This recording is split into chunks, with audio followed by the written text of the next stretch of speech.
দেশ জুড়ে কোরবানির ঈদের ডামাডোলের মধ্যেও যে সরীসৃপটি মানুষের ভেতরে আতঙ্ক ছড়াচ্ছে সেটির নাম রাসেল ভাইপার।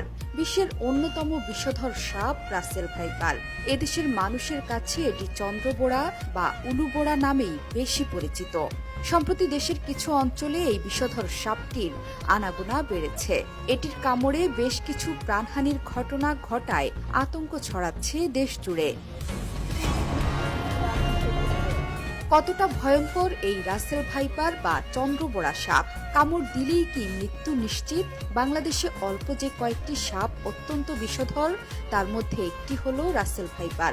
বৈজ্ঞানিক নাম ডাবইয়া রাসেলি, যা ভাইপারিডি গোত্রের একটি ভয়ঙ্কর বিষাক্ত সাপ। বিশেষ করে ভারতীয় উপমহাদেশে এ সাপ বেশি দেখা যায় এবং এটি ভারতের সবচেয়ে বড় 4টি সাপের মধ্যে